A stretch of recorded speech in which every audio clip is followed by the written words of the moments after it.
యేసుక్రీస్తు నామములో మీ అందరికీ శుభములు. ఈరోజు మనము లూకా సువార్త నుండి ప్రశ్నలు మరియు జవాబులు తెలుసుకుందాం. 1. యేసు మరొక ఉపమానము ఎలాంటి వారి గురించి చెప్పాడు? జవాబు: తాము నీతిమంతులమని తమ్మును నమ్ముకున్న ఇతరులను తృణీకరించు కొందరిని గురించి ఈ ఉపమానం చెప్పారు. 2. దేవాలయమునకు ప్రార్థన చేయుటకు ఎంతమంది వెళ్ళారని యేసు చెప్పాడు? జవాబు: దేవాలయంలోనికి ప్రార్థన చేయుటకు 2 మనుషులు వెళ్ళారు. 3. వారు ఎవరు? జవాబు: వారిలో ఒకడు పరిసయ్యుడు, మరొకడు సుంకరి. 4. పరిసయ్యుడు ఏమని ప్రార్థన చేశాడు?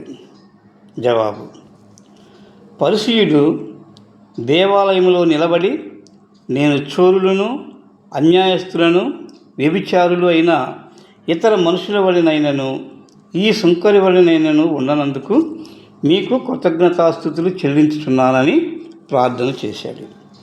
5. పరిసయ్యుడు వారమునకు ఎన్నిసార్లు ఉపవాసం ఉండెను?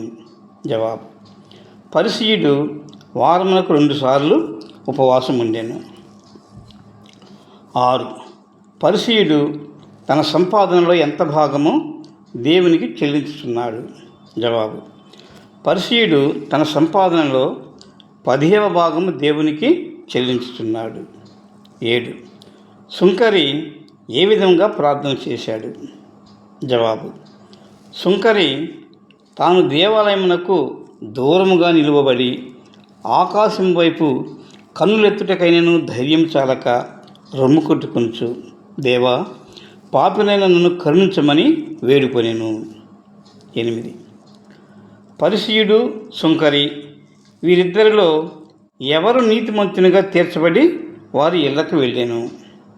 జవాబు: సుంకరి నీతిమంతునిగా తీర్చబడి వారి ఇంటికి వెళ్ళాను.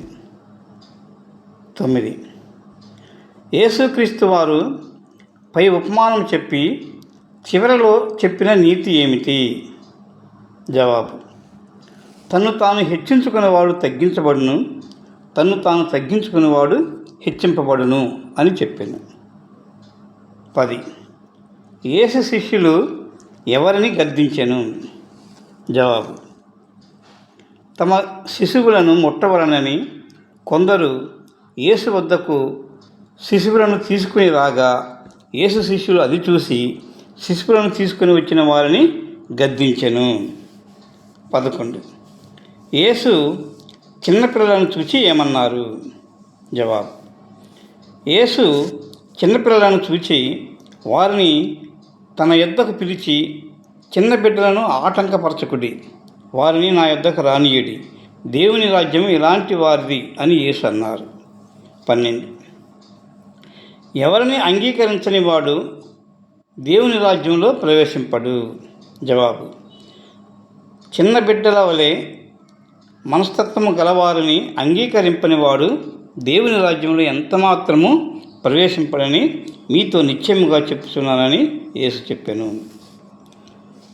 తాము నీతిమంతులము అనుకొని తమను నమ్ముకొనిన వారిని తృణీకరించు కొందరితో యేసు ఒక ఉపమానం చెప్పాడు. దేవాలయంలో ప్రార్థన చేయడానికి ఒక పరిసయ్యుడు, ఒక సుంకరి వెళ్ళారు. మరి పరిసయ్యుడు దేవాలయంలో ప్రార్థన చేస్తూ, నన్ను ఇతర మనుషుల వలె దొంగలను, వ్యభిచారులను, ఈ సుంకరి వైలనైనను ఉండనందుకు నేను కృతజ్ఞతాస్తుతులు చెల్లించున్నాను అని చెప్పి పరిసయ్యుడు అన్నాడు, ప్రార్థన చేశాడు. ఇక్కడ కూడా పరిసయ్యుడు పూర్తి విశ్వాసంతో ప్రార్థన చేయాల. ఆ ప్రార్థనలో పరిసయ్యుడు నీతిమంతుడిగా తీర్చబడలేదు.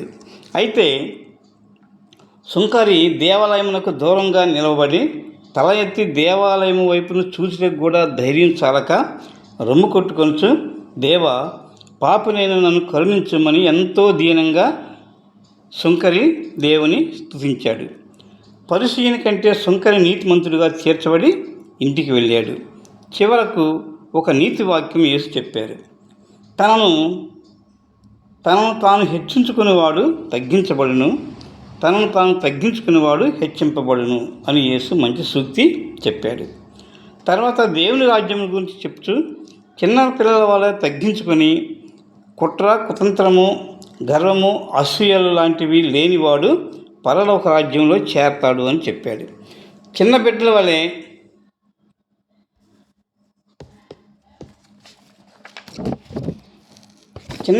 వలె ప్రవర్తన గలవారని అంగీకరింపిన వాడు పరలోక రాజ్యంలో ఎంత మాత్రము ప్రవేశింపడని యేసు చెప్పాడు.